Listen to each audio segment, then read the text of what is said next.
Hello दोस्तों, स्वागत है आपका अभ्यास सीरीज के सोशल सिक्योरिटी स्कीम्स के अगले सेशन में। अगर हम बात करें आज का सेशन, तो आज का सेशन हमारा 11th सेशन है दोस्तों, जहां पे हम सोशल सिक्योरिटी स्कीम्स के मोस्ट इंपोर्टेंट एमसीक्यूज आपके साथ डिस्कस कर रहे हैं। उम्मीद कर रहा हूं इससे पहले 10 सेशंस और एक रिवीजन सेशन जो मैं आपके साथ ऑलरेडी ले चुका हूं, आपने उन सेशंस को देखा होगा और जो भी स्कीम्स हमने इससे पहले डिस्कस किया आपने उन स्कीम्स को पढ़ लिया होगा और अगेन उसके ऊपर जो है प्रैक्टिस करनी आपने स्टार्ट कर ली होगी विद द एमसीक्यूज। आज हम दोस्तों डिस्कस करेंगे कुछ इंपॉर्टेंट स्कीम्स जहां पे कहीं ना कहीं हम लोग एम्प्लॉयमेंट स्किल्स उनके रिगार्डिंग जो भी स्कीम्स गवर्नमेंट ने लॉन्च की है, प्लस जो हमारे लेबरर्स के लिए गवर्नमेंट ने कौन सी स्कीम लॉन्च की है, अगर कोई इन केस ऑफ कैजुअलिटी हो जाए, सोशल असिस्टेंस के लिए अगर गवर्नमेंट ने कौन सी स्कीम लॉन्च की है, तो उसके बारे में आज के सेशन में डिस्कस करेंगे। बट सेशन को शुरू करने से पहले दोस्तों, आप सबके लिए बहुत इंपॉर्टेंट इन्फॉर्मेशन। अगर आपको इस पॉइंट ऑफ टाइम पे जब आप अपनी प्रिपरेशन को स्टार्ट कर रहे हैं, आपको लग रहा है कि मुझे पीवाईक्यूज अगर सॉल्व मिल जाएं तो मेरे लिए बहुत ज़्यादा फायदा हो सकता है, तो दोस्तों हमने आपके लिए गाइड बुक बनाई है जिसका लिंक आपको डिस्क्रिप्शन में मिल जाएगा। वहां पे आपको पीवाईक्यूज जो हैं वो सॉल्व मिल जाएंगे दोस्तों। दूसरी इंपॉर्टेंट बात दोस्तों, इसी गाइड बुक में आपको अगर एक स्ट्रक्चर्ड वे में प्रिपरेशन को स्टार्ट करना है तो एक इनिशियल स्ट्रेटेजी क्या होनी चाहिए वो आपको पता लग जाएगा। प्लस आपको कौन से टॉपिक्स पढ़ने हैं किस स्पेसिफिक आप कह सकते हैं सब्जेक्ट में। फॉर एग्जांपल अगर मैं बात करूँ पॉलिटी की बात करें, तो पॉलिटी में कौन से टॉपिक्स इंपॉर्टेंट हैं, कौन से आपको किस प्रायोरिटी पे पढ़ना है, वो इन्फॉर्मेशन आपको यहाँ से जो है वो मिल सकती है, that is from the guide book. Link दोस्तों डिस्क्रिप्शन में दिया and it is absolutely free. आप वहां से जाके इस चीज को भी यहाँ पे डाउनलोड कर सकते हैं। अब शुरू करते हैं दोस्तों आज का सेशन और शुरुआत करते हैं आज की पहली स्कीम जो की है प्रधानमंत्री कौशल विकास योजना। सवाल पहला मेरा ये है कि यहाँ पे कौन सी स्टेटमेंट जो है वो गलत है प्रधानमंत्री कौशल विकास योजना के कंटेक्स्ट में। अब बहुत ही इंपॉर्टेंट स्कीम है दोस्तों, देखिए ये ministry of skill development and entrepreneurship की स्कीम है जो कि 2015 से चल रही है। डिफरेंट डिफरेंट वेरिएंट्स आए हैं, 2015 में डिफरेंट वेरिएंट आया था, फिर 17 में अपडेट हुआ, फिर 18 में हुआ। अब दोस्तों जो है कौशल विकास योजना 4.0 फाइनली रनिंग है, फोर्थ वर्जन ऑफ कौशल विकास योजना। आपको मुझे बताना है इस कौशल विकास योजना 4.0 के कंटेक्स्ट में कौन सी स्टेटमेंट गलत है। पहला ये बोला है कि जो शॉर्ट टर्म ट्रेनिंग है वो मैंडेटरी कर दी गई है 18 से लेकर 59 साल तक के लोगों के लिए। क्या ऐसा कुछ किया है, क्या मैंडेटरी किया है ऐसा कुछ कि नहीं किया है, ये इंपॉर्टेंट चीज है। दूसरा पॉइंट दोस्तों यहाँ पे आता है कि जो recognition of prior learning focus है वो उन इंडिविजुअल्स के ऊपर है जो कि अनरेगुलेटेड सेक्टर्स में है। क्या ऐसा कुछ है, अनरेगुलेटेड सेक्टर्स वाली बात होती है या फिर जो लोग भी एक्सपीरियंस हैं उनके ऊपर है। दूसरा आता है दोस्तों प्रधानमंत्री कौशल विकास योजना 4.0 जो है वो स्पेशल एम्फोसिस दे रही है emerging technologies like artificial intelligence, robotics और मैकाट्रॉनिक्स के ऊपर। और फिर दोस्तों लास्ट स्टेटमेंट है स्कूल ड्रॉप आउट्स और जो कॉलेज ड्रॉप आउट्स हैं वो एलिजिबल बेनिफिशरीज हैं अंडर द कौशल विकास योजना। तो यहाँ पे कौन सी स्टेटमेंट गलत है दोस्तों, यहाँ पे पहली स्टेटमेंट गलत है, बिकॉज अगर हम शॉर्ट टर्म ट्रेनिंग की बात करें दोस्तों, ठीक है, शॉर्ट टर्म ट्रेनिंग कोर्स की बात करें, सबसे पहली बात है ये जो कोर्स आपको मिलेगा ये डिजाइंड होगा as per the national skill qualification framework, ठीक है। इंडियन नेशनल्स जो कि 15 टू 45 ईयर्स ऑफ एज में हैं वो इसके अंदर एनरोल हो सकते हैं, ठीक है जी। और कोर्स की ड्यूरेशन आपकी 300 से 600 घंटे की यहाँ पे होगी, वो होता है शॉर्ट टर्म ट्रेनिंग। दूसरा ट्रेनिंग आपको मिलता है रिकॉग्निशन ऑफ प्रायर लर्निंग, वो उन लोगों के लिए इंडस्ट्री रेलिवेंट स्किल ट्रेनिंग की यहाँ पे बात की गई है दोस्तों। अब यहाँ पे देखिए इंपॉर्टेंट पॉइंट क्या है, 18 से 59 साल की एज जो है वो आरपीएल के अंदर है। और याद रखना जब आप रिकॉग्निशन ऑफ प्रायर लर्निंग के अंदर जाओगे तो एक बहुत इंपॉर्टेंट पॉइंट यहाँ पे क्या आता है कि यहाँ पे प्लेसमेंट मैंडेटरी नहीं है। ऐसा नहीं कि आपने ट्रेनिंग की तो आपकी प्लेसमेंट होगी ही होगी, ऐसी चीज यहाँ पे नहीं बोली गई है कौशल विकास योजना के recognition of prior learning certification के अंडर, ठीक है जी। अब अगर हम थोड़ा सा बात करें दोस्तों तो ऑब्वियसली यहाँ पे नई नई टेक्नोलॉजीज लाइक रोबोटिक्स हो गया, मैकाट्रॉनिक्स हो गया, आप कह सकते हैं आर्टिफिशियल इंटेलिजेंस, ड्रोन टेक्नोलॉजी, इसके ऊपर सरकार ने बोला है कि डेफिनेटली हम यहाँ पे काम जो है वो करेंगे ही करेंगे। फिर एक चौथा चीज है जिसको बोलते हैं स्पेशल प्रोजेक्ट। स्पेशल प्रोजेक्ट का मतलब यह है दोस्तों 15 से 45 साल अगर आपकी एज है, ठीक है, और जो स्पेशल प्रोजेक्ट्स कुछ जहाँ पे स्पेशल आपके स्किल्स रिक्वायर्ड हैं और आप उस स्किल को ट्रेन कर रहे हैं तो उसके लिए भी यहाँ पे ट्रेनिंग जो है वो बेसिकली प्रोवाइड की जाएगी, ठीक है जी। तो ये था आपका कौशल विकास योजना के ऊपर फर्स्ट क्वेश्चन। अब सेकंड क्वेश्चन डिस्कस करते हैं। सेकंड क्वेश्चन इसी के ऊपर मैंने पूछा कि कौन से फीचर्स करेक्टली डिस्क्राइब करते हैं अबाउट कौशल विकास योजना का implementation model. The scheme exclude skill development for students below class 10। क्या ऐसा कुछ बोला गया है कि अगर क्लास 10 से स्टूडेंट कम है तो उनके लिए स्कीम इंक्लूड नहीं की जाएगी। दूसरा आता है दोस्तों placement tagging is mandatory for all the candidates in all the components. ये तो मैं आपको खुद ही बता चुका हूं कि प्लेसमेंट टैगिंग मैंडेटरी नहीं है, क्योंकि आरपीएल के अंदर प्लेसमेंट नहीं होती। District level planning and nodal skill centres are fundamental to scheme execution. कैसा है? Courses offers are outside the purview. ऐसा तो हमने अभी डिस्कस किया कि आउटसाइड नहीं होता, because short term training course हमने पढ़ा है कि वो under the purview of national skill qualification framework है, तो ये गलत है। ऐसा कहीं पे नहीं लिखा है कि अगर 10वीं क्लास से बिलो हो तो उनको यहाँ पे आप कह सकते हो एक्सक्लूड किया गया है। प्लेसमेंट मैंने आपको ऑलरेडी बता दिया है कि क्या प्लेसमेंट टैगिंग मैंडेटरी है। प्लेसमेंट टैगिंग ऑब्वियसली आरपीएल के अंदर तो मैंडेटरी नहीं है, तो सेकंड स्टेटमेंट में गलत हो जाएगी। तो यहाँ पे सही आंसर बन जाएगा एक्चुअल में ऑप्शन नंबर सी। बिल्कुल सही है दोस्तों। अगर आप कह रहे हैं कि हमें भारत में कौशलता यानी कि स्किलनेस बढ़ानी है, तो यार ऑब्वियसली इसके लिए प्लानिंग रिक्वायर्ड होगी ना। आप खुद सोचो, अगर मुझे चाहिए कि मैं चाहता हूं कि जो हमारे यूथ हैं वो इंडस्ट्री रेलिवेंट स्किल लें, तो उसके लिए मैं सबसे पहले क्या करूंगा? मैं चाहूंगा कि प्रॉपर प्लानिंग बनाऊं, एक ऐसे सेंटर्स में भी तो उनको भेजूंगा जहां पे वो स्किल जाके सीखेंगे, है ना। तो ये तो फंडामेंटल ही हो गया। तो बिल्कुल सही है जी, ये फंडामेंटल पार्ट हो जाता है। हमेशा जब भी आप स्कीम्स को पढ़ते हैं ना, दो चीजें याद रखना दोस्तों। चाहे आप यूपीएससी की प्रिपरेशन दे रहे हैं, चाहे आप किसी भी एग्जाम की तैयारी कर रहे हैं, हमेशा याद रखिए स्कीम को बहुत ही प्रैक्टिकल वे में समझिए और देखिए कि सरकार का ऑब्जेक्टिव क्या है। ऑब्जेक्टिव आपको काइंड ऑफ क्लियर कट एक आइडिया दे देती है कि भाई ये क्या है। सिंपल बात है यार, जब आप चाहते हो कि इस पॉइंट ऑफ टाइम पे इंपॉर्टेंस क्या है, स्किल रिक्वायरमेंट है। सभी आपने सुना होगा कि स्किल बड़ी इंपॉर्टेंट है इस पॉइंट ऑफ टाइम पे। उसी स्किल को एनहांस करने के लिए आपने बोला कि हमारा इंडिया का यूथ स्किल रेलिवेंट बने, इंडस्ट्री रेलिवेंट स्किल सीखे, तो हम एक स्कीम लेके आने वाले हैं। अब ऑब्वियसली बात है किसके लिए लेके आओगे? अगर यूथ के लिए लेके आए तो ऐसा थोड़ा ना कि यूथ की डायमेंशन होगी। यूथ तो सारे ही होंगे, 18 साल से ऊपर सारे यूथ ही होगा ना। 18 साल, 16 साल, 15 साल से ऊपर यूथ ही तो गिनते हो उसको। तो आपने बोला कोई भी यूथ हो, बट हाँ, क्योंकि इंडिया की ट्रेनिंग है तो इंडियन तो होना चाहिए, तो ये बोला गया नेशनैलिटी होनी चाहिए। अब देखो यार, यूथ में क्या होगा, कुछ अनएम्प्लॉयमेंट हो गया। अनएम्प्लॉयमेंट इतना है ना, अनएम्प्लॉयमेंट ड्रॉप आउट है, वो भी होंगे। आधार कार्ड हो, आप वेरिफिकेशन कहाँ से करोगे यार? भाई इंडियन है तो वेरिफिकेशन के लिए आधार कार्ड ले लिया आपने, ठीक है जी। और ऑब्जेक्टिव क्या है कि आपने ये नहीं बोला कि हम प्लेसमेंट दे रहे हैं, आपने बोला हम ट्रेनिंग दे रहे हैं, इकोसिस्टम बना रहे हैं, हम चाहते हैं क्वालिटी ऑफ ट्रेनिंग इंप्रूव हो। उस चीज को लेके आप ये स्कीम लेके आए थे। क्लियर? ये है कौशल विकास योजना स्कीम एक्चुअल में। अब बात करते हैं दोस्तों under the recognition of prior learning component, it allows individuals aged between dash and dash years with informal to or prior experience to obtain industry relevant skill certification। तो ये तो मैंने आपको अभी ही बताया था। कितना है दोस्तों? ये है आपका 18 से 59 साल, 18 टू 59 ईयर्स। अब देखो यहाँ पे हमने 18 टू 59 ईयर्स वाला पॉइंट गिना था कि शॉर्ट टर्म ट्रेनिंग में नहीं है, वहां पे 15 से 45 साल है, यहाँ पे 18 to 59। Sorry, short term training में कितना बताइए? ठीक है, शॉर्ट टर्म ट्रेनिंग में कितना था मैंने आपको भी बताया था, कितना है शॉर्ट टर्म ट्रेनिंग में? वहां पे 15 से 45 साल है, यहाँ पे 18 से 59 साल है। और फिर मैंने आपको बताया था अगर स्पेशल एज प्रोजेक्ट के अंदर भी, तो वहां पे भी एज 15 से 45 साल ही है। ठीक है दोस्तों, तो ये थी हमारी प्रधानमंत्री कौशल विकास योजना। ऑब्जेक्टिव सिंपल कि किस तरह से हम लोगों को ट्रेंड कर सकते हैं हमारी फ्यूचर जनरेशन को। अब बात करते हैं आज की दूसरी इंपॉर्टेंट स्कीम, जो की है अटल बीमित व्यक्ति कल्याण योजना। Again one of the important scheme. अब दोस्तों ये जो स्कीम है ना, ये कहीं ना कहीं एक ऐसी स्कीम सरकार ने बनाई थी जो कि हमारे अनएम्प्लॉयड लोग हैं जिनकी जॉब चले गई किसी कारणवश, उनको हम कैसे फाइनेंशियली सपोर्ट दें, उसके लिए स्कीम आई थी अटल बीमित व्यक्ति कल्याण योजना। अब यहाँ पे मेरा सवाल यह है कि विद रेफरेंस टू द अटल बीमित व्यक्ति कल्याण योजना, बताइए यहाँ पे कौन सी स्टेटमेंट गलत है? The claim comes or the claim becomes due 90 days after the date of unemployment and must be submitted to the employer। क्या 90 days के बाद क्लेम बनता है? ठीक है जी। The scheme provides unemployment relief for up to 90 days. क्या 90 days तक का आपको रिलीफ दिया जाता है once in the lifetime of the insured person? The benefit is 50% of the average per day earning during the last 4 contribution period. तो बताइए यहाँ पे कौन सी स्टेटमेंट सही है? ठीक है, अब देखिए थोड़ा सा मैं यहाँ पे आपको समय दे रहा हूँ, बिकॉज ये जो स्कीम है ना, जनरली जनरल केस में ये स्कीम बहुत कम बच्चे पढ़ रहे होंगे। ठीक है, तो आप मुझे बताइए कौन सी स्कीम है ये? चलिए जी, सॉरी, कौन सी स्कीम नहीं है, क्या है इसका आंसर? जिसका सही आंसर है दोस्तों, कौन सी स्टेटमेंट गलत है? पहली स्टेटमेंट जो है वो गलत है।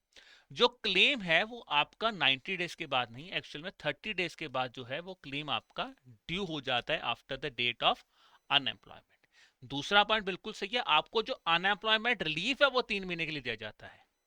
ठीक है, once in the lifetime of the insured person, कि यार हमने आपको बोला किसी कारणवश आपकी नौकरी चली गई है, ठीक है। अब यार आप या एम्प्लॉयमेंट पैटर्न चेंज हो सकता है, कुछ भी कारण हो सकता है, आपकी नौकरी चली गई है।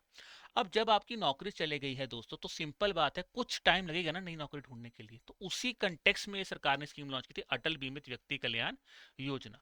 अब याद रखना, ये जो स्कीम है, ये स्कीम किसके अंदर आती है? ये आती है ईएसआईसी के अंदर, एम्प्लॉय स्टेटमेंट इंश्योरेंस कॉर्पोरेशन के अंदर ये एक्चुअली जो है वो इसको इम्प्लीमेंट करती है।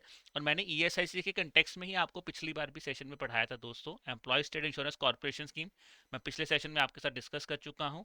और दूसरा इंपॉर्टेंट पॉइंट आपको क्या याद रखना है दोस्तों, हमने जो नई स्कीम आई थी, ठीक है, जो नई स्कीम ईएसआईसी ने लॉन्च की है, वो भी मैंने आपके साथ डिस्कस की थी, जो बेसिकली क्या है, एक रिलीफ प्रोवाइड करवा रहा है।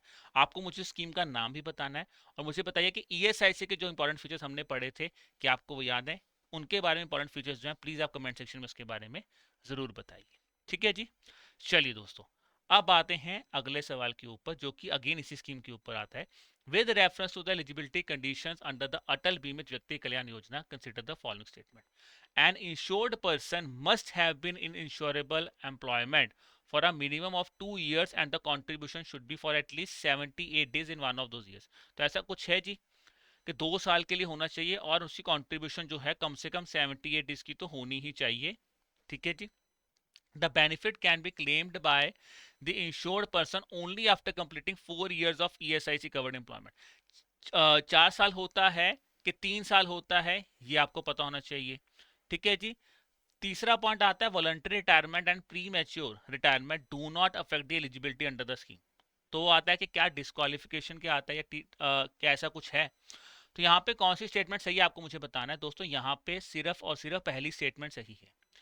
पहला पॉइंट तो आप ये याद रखिए कि जो मिनिमम कंट्रीब्यूशन है वो बिल्कुल सही है। ठीक है जी। And insured person must have been insurable employment for a minimum of 2 years and contributed for at least 78 days, ये बिल्कुल सही है। ठीक है जी। अगर हम बात करें दोस्तों कंट्रीब्यूशन को लेके, ठीक है जी, तो benefit can be claimed by insurance person continue four चार साल के लिए नहीं है, तो बताइए कितने साल की है? ठीक है, for the employment under ESIC act. तो बेसिकली जो बेनिफिट है वो क्लेम किया जा सकता है ओनली आफ्टर कंप्लीटिंग 4 ईयर, में पिछले, अगर आपने 2 साल भी काम किया है तभी भी आपको यहाँ पे बेनिफिट जो है वो मिल सकता है।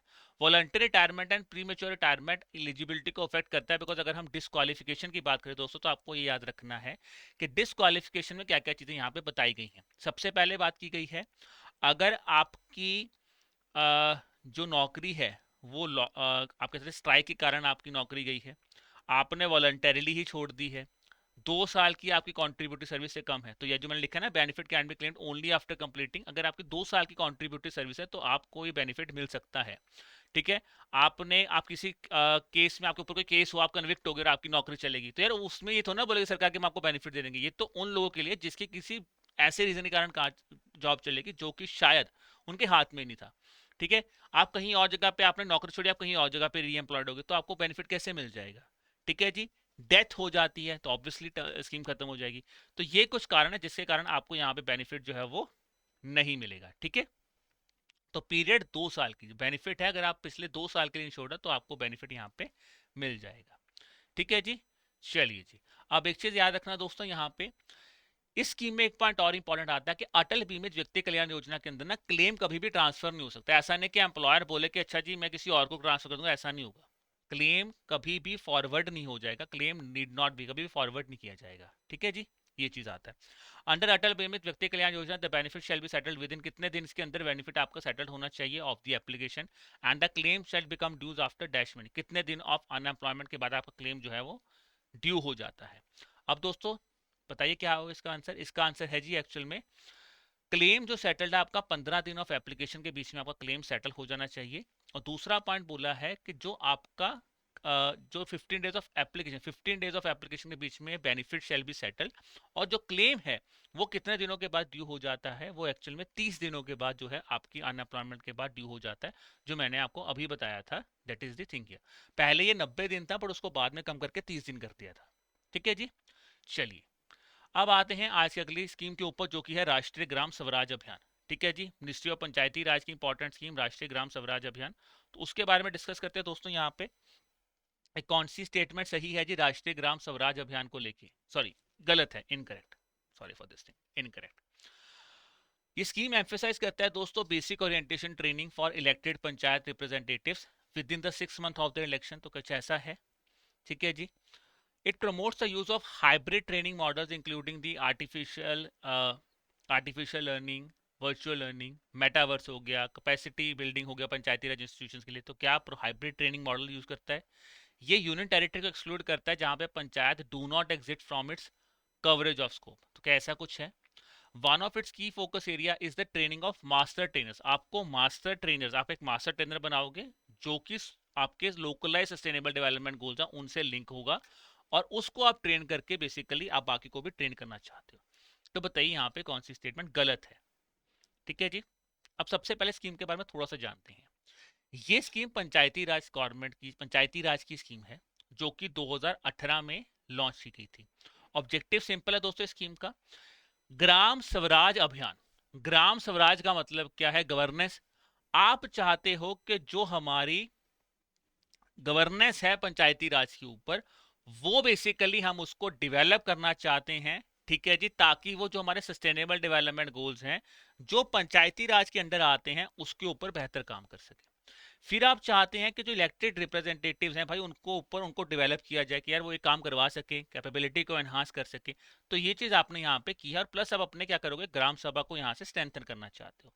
तो उसी कंटेक्स्ट में स्कीम जो है वो लॉन्च की गई थी। और यहाँ पे दोस्तों जो चौथी तीसरी स्टेटमेंट है वो बिल्कुल गलत है।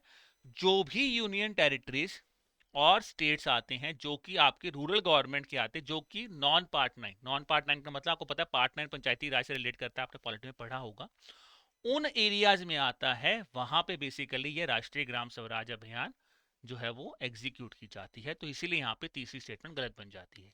अब आते हैं आज के अगले सवाल के ऊपर जो कि अगेन राष्ट्रीय ग्राम स्वराज अभियान के ऊपर ही है। Which of the following best reflects a key strategy under the Rashtriya Gram Swaraj Abhiyan to build the panchayat capacity? Delegation of panchayat responsibilities to private contractors for fast execution. क्या आप प्राइवेट लोगों के पास जाओगे स्कीम के अंदर? बताइए। ठीक है जी। दूसरा आता है दोस्तों, promoting digital literacy and refresher training using advance technology like virtual reality and artificial and augmented reality, sorry AR की बात कर रहे थे। Limiting capacity building initiatives only to state capitals. कैसा करोगे कि आप सिर्फ स्टेट कैपिटल से अपने आप को लिमिट कर दोगे? और फिर पूछा गया रिप्लेसिंग ग्राम सभा विद सेंट्रली एडमिनिस्ट्रेड कमिटीज। तो बताइए यहाँ पे कौन सी स्टेटमेंट जो है सबसे पहले वो सही है? तो यहाँ पे दोस्तों अगर आप थोड़ा सा ध्यान से देखिए, delegation of panchayat responsibilities to panchayat private contractors, अभी हमने पढ़ा था कि स्कीम का ऑब्जेक्टिव ही ये है कि हमारे जो पंचायत हैं उनको एनहांस किया जाए, आइडियाज लेके आए, और कहीं ना कहीं इंटरनेशनल ऑर्गेनाइजेशंस के साथ उनको एक्सचेंज आइडियाज एक्सचेंज किए जाएं और अपनी गवर्नेंस को बेटर किया जाए। तो हम डेलीगेशन कैसे प्राइवेट कॉन्ट्रैक्टर को दे देंगे?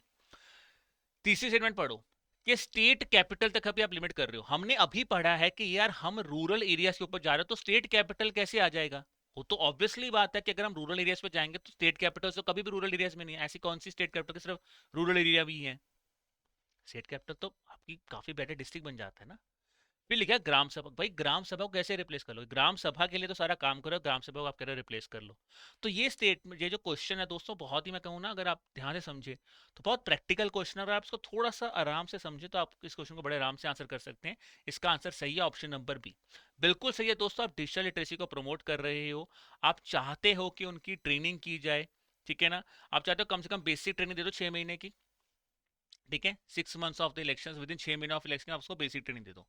फिर आपने बोला 2 साल तक आप उनको रिफ्रेश करो, ट्रेनिंग को रिफ्रेश करते रहो, कहीं ना कहीं सेल्फ हेल्प ग्रुप्स बनाओ और उन ट्रेनिंग को रिवैम्प करते रहो। फिर ऑब्वियसली बात आप चाहते हो कि यार वो physical virtual reality augmented reality इस पे काम सीखें। ठीक है जी, और कहीं ना कहीं जो हमारे लोकलाइज सस्टेनेबल डेवलपमेंट गोल्स हैं उसके जो 9 थीम्स हैं उसके ऊपर भी आप चाहते हो कि उनकी ट्रेनिंग की जाए। तो ऑब्जेक्टिव यही है कि किस तरह से गवर्नेंस को सिंप्लीफाई किया जा सके। ठीक है, तो ये है हमारी राष्ट्रीय ग्राम स्वराज अभियान की। अब बात करते हैं आज के अगले सवाल के ऊपर जो कि है नेशनल सोशल असिस्टेंस प्रोग्राम को लेके। नेशनल सोशल असिस्टेंस प्रोग्राम दोस्तों जो है वो आपका वो किस स्कीम का, वो किसका पार्ट है? वो actually ministry of social justice की एक इनिशिएटिव है। ठीक है जी, आपको मुझे बताना है यहाँ पे नेशनल सोशल असिस्टेंस प्रोग्राम को लेके कौन सी स्टेटमेंट सही है। Widow pension under the Indira Gandhi national widow pension scheme starts at the age of 50 years. तो क्या भाई 50 साल के अंतर्गत जो है वो आपकी जो पेंशन है वो स्टार्ट होती है। बिकॉज इसके अंदर ना काफ़ी ज़्यादा जो आपने ओल्ड एज पर्सन के लिए जो असिस्टेंस है उसको लेके काफ़ी काम किया गया है। ठीक है, जैसे Indira Gandhi national women pension scheme है, Indira Gandhi national old age pension scheme है, तो उन स्कीम्स को बेसिकली समर्ज करके नेशनल सोशल असिस्टेंस प्रोग्राम लाया गया है। Under national social assistance program pension benefits are extended only to rural areas. क्या भाई रूरल एरियाज में ही बेनिफिट एक्सटेंड किए जाते हैं? खुद सोचो, ऐसा होगा कि नहीं? तीसरा पॉइंट है, under the national family benefit scheme a homemaker women can be treated as a breadwinner. क्या ऐसा होगा कि अगर कोई वुमेन जो घर पे काम कर रहे हैं उनको भी बोला जाता है कि वो भी ब्रेड विनर हो सकती हैं? बताइए जी कौन सी स्टेटमेंट यहाँ पे सही है नेशनल सोशल असिस्टेंस प्रोग्राम को लेके? तो दोस्तों यहाँ पे अगर मैं बात करूँ, सिर्फ और सिर्फ तीसरी स्टेटमेंट ही सही है। अब क्यों गलत है देखिए, विडो पेंशन जो होगी under the Indira Gandhi national widow pension scheme, वो स्टार्ट 50 साल के एज में नहीं होती, वो एक्चुअल में 40 एज में स्टार्ट होती है। ठीक है जी। नेशनल सोशल असिस्टेंस प्रोग्राम के अंदर जो पेंशन बेनिफिट है दोस्तों, वो सिर्फ रूरल एरियाज के तक ही सीमित नहीं है, वो रूरल प्लस अर्बन एरियाज दोनों के लिए ही यहाँ पे दिए जाते हैं। और ये बिल्कुल सही है दोस्तों, नेशनल फैमिली बेनिफिट स्कीम के अंतर्गत यही बोला गया है, जो भी होम मेकर वुमेन है उसको भी आप ब्रेड विनर कह सकते हो। अब आते हैं आज के होमवर्क क्वेश्चन के ऊपर। Which of the following statements regarding the national social assistance programs की सब स्कीम के बारे में इनकरेक्ट है, ये आपको मुझे बताना है। अब देखिए इसमें काफ़ी स्कीम्स आती हैं, Indira Gandhi national old age pension scheme, national family benefit scheme, Indira Gandhi national widow pension scheme और Indira Gandhi national disability pension scheme. तो कहीं ना कहीं आप कह सकते हैं कि जो नेशनल सोशल असिस्टेंस प्रोग्राम है वो एक स्कीम है जहाँ पे आपने डिसेबिलिटीज या जो पेंशन है, जो बेसिकली जो ओल्ड लोग हैं उनको असिस्टेंस प्रोवाइड करने, ओल्ड एज लोग हो सकते हैं, डिसेबल लोग हो सकते हैं, फैमिली बेनिफिट्स, तो वो कैसे कैसे आप एक बेनिफिट देना चाहते हो, वो ये स्कीम के बारे में आपको मुझे यहाँ पे बताना है। ठीक है जी। तो बताइए फटाफट में इनके बारे में कौन सा आंसर यहाँ पे सही होगा, और फिर मिलते हैं आपको अगले सेशन में दोस्तों। और अब अपने प्रिपरेशन को और एनहांस करने के लिए, बिकॉज आप सबका एम सिंपल है, आप सब चाहते हैं कि आप एक सक्सेसफुल कैंडिडेट बने, हमारा भी उद्देश्य यही है कि आप एक सक्सेसफुल कैंडिडेट बने। अब दोस्तों हम आपकी मदद कर रहे हैं कि आप ईपीएफओ, ईपीएफसी या ईओ एग्जाम से जिसको भी आप टारगेट कर रहे हैं और आप एक सक्सेसफुल कैंडिडेट उसमें बनना चाहते हैं, तो वहां पे एडोटैप आपकी मदद कर रहा है with the help of 3 structured courses that we are providing you. सबसे पहले आता है दोस्तों मास्टर कोर्स। मास्टर कोर्स उन बच्चों के लिए है जिन्होंने कभी भी यूपीएससी की तैयारी नहीं की है, उनको बिल्कुल बेसिक से तैयारी करनी है। हो सकता है आपने एसएससी का पेपर दिया, आप बैंकिंग एग्जामिनेशन की तैयारी कर रहे हैं, बट आपको यूपीएससी ओरिएंटेशन के बारे में, चीज़ों के बारे में नहीं पता।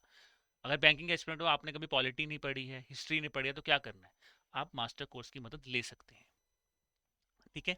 अब आप एक ऐसे एस्पिरेंट है जिसका यूपीएससी बैकग्राउंड है, उसने सी सेट भी अच्छी तरह तैयार किया हुआ है, उसको सिर्फ special subjects like industrial relation, labour laws, social security acts वो नहीं किए हुए, तो आप हमारे स्पेशल सब्जेक्ट कोर्स के साथ भी जा सकते हैं।